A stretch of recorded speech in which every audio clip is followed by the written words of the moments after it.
Radhe Radhe friends, আজকে আমি বিজয়া একাদশীর ব্রতকথা মাহাত্ম্য পাঠ করে শোনাবো, তোমরা শ্রবণ করবে। যেই একাদশী 2024 আর গিয়ে মার্চের 7 তারিখে বৃহস্পতিবার যে একাদশী পড়েছে, সেই একাদশীর নামই হচ্ছে বিজয়া একাদশী। আর এই একাদশী ফাল্গুন মাসের কৃষ্ণপক্ষের একাদশী। এই দিনে তোমরা তুলসী পরিক্রমা এবং তুলসী গাছে জলদান অবশ্যই করবে।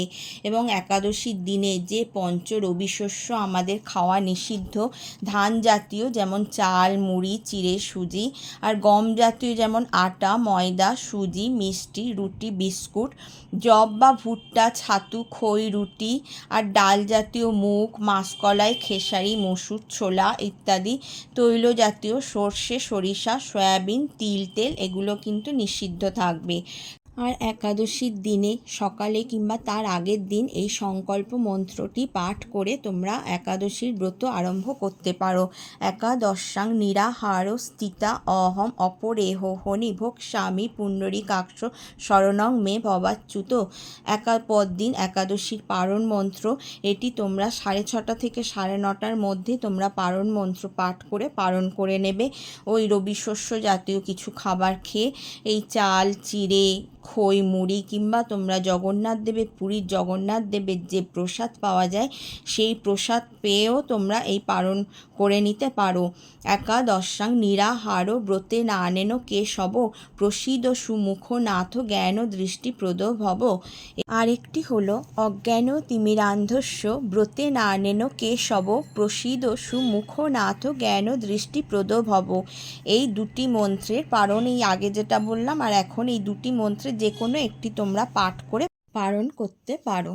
এবারে আমি বিজয়া একাদশীর মাহাত্ম্য ব্রত কথা পাঠ করে শোনাবো, তোমরা শ্রবণ করো। স্কন্দ পুরাণে এই একাদশী মাহাত্ম্য এইভাবে বর্ণিত হয়েছে। মহারাজ যুধিষ্ঠির শ্রীকৃষ্ণকে বললেন, হে বাসুদেব, ফাল্গুন মাসের কৃষ্ণপক্ষের একাদশীর মাহাত্ম্য অনুগ্রহ করে আমাকে বলুন। শ্রীকৃষ্ণ বললেন, হে যুধিষ্ঠির, এই একাদশী বিজয়া নামে পরিচিত। এই একাদশী সম্পর্কে একসময় দেবর্ষি নারদ স্বয়ম্ভু ব্রহ্মাকে জিজ্ঞাসা করেছিলেন। তিনি এই প্রসঙ্গে যা বলেছিলেন তা আমি এখন তোমাকে বলছি। এই পবিত্র পাপ বিনাশকারী ব্রত মানুষকে জয়দান করে বলে বিজয়া নামে প্রসিদ্ধ। পুরাকালে শ্রীরামচন্দ্র 14 বছরের জন্য বনে গিয়েছিলেন। সীতা ও লক্ষ্মণের সঙ্গে তিনি পঞ্চবটী বনে বাস করতেন। সেই সময় লঙ্কাপতি রাবণ দেবী সীতাকে হরণ করে। সীতার অনুসন্ধানে রামচন্দ্র চতুর্দিক ভ্রমণ করতে থাকেন। তখন মৃতপ্রায় জটায়ুর সাথে তাঁর সাক্ষাৎ হয়। জটায়ু রাবণের সীতাহরণের সমস্ত বৃত্তান্ত রামচন্দ্রকে জানিয়ে মৃত্যুবরণ করে।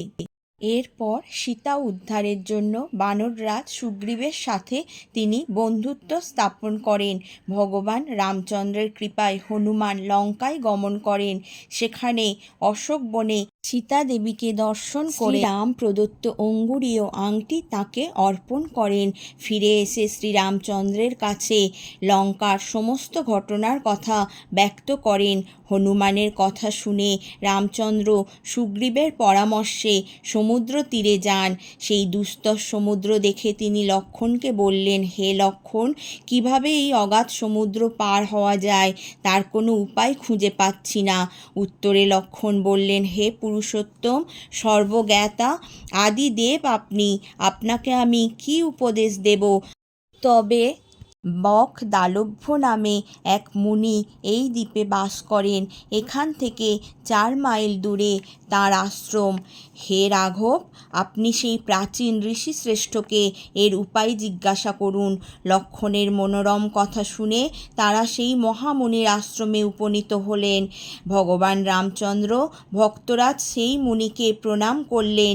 মুনিবর রামচন্দ্রকে পুরাণ পুরুষ বলে জানতে পারলেন।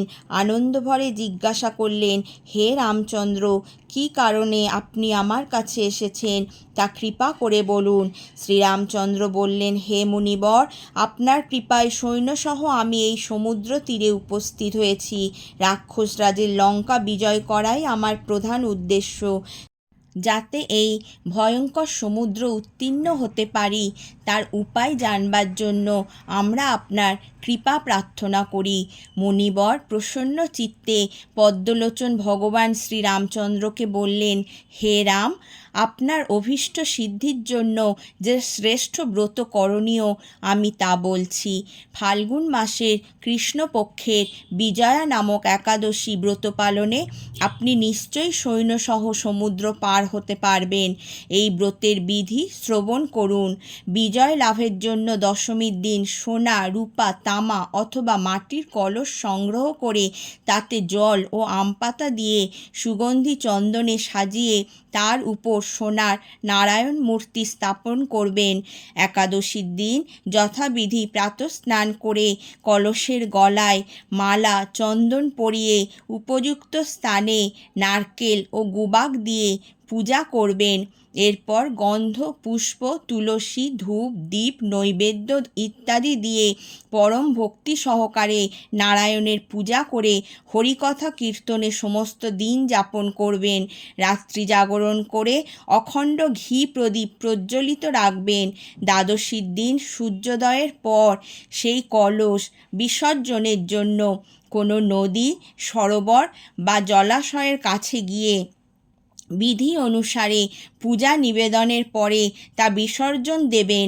তারপর ওই মূর্তি দেবজ্ঞ ব্রাহ্মণকে দান করবেন।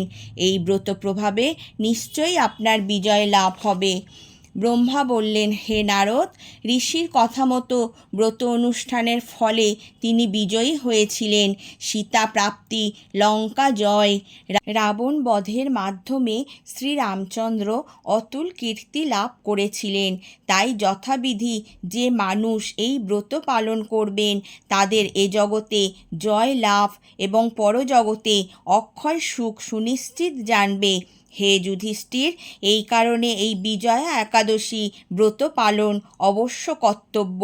এই ব্রত কথা শ্রবণ কীর্তন মাত্রে বাজপেয় যজ্ঞের ফল লাভ হয়। বন্ধুরা, আমি এই বিজয়া একাদশীর মাহাত্ম্য ব্রত কথা পাঠ করলাম। তোমরা এই বিজয়া একাদশীর দিনে 7ই মার্চ বৃহস্পতিবার তোমরা এই ব্রত কথা শ্রবণ করো। রাধে রাধে।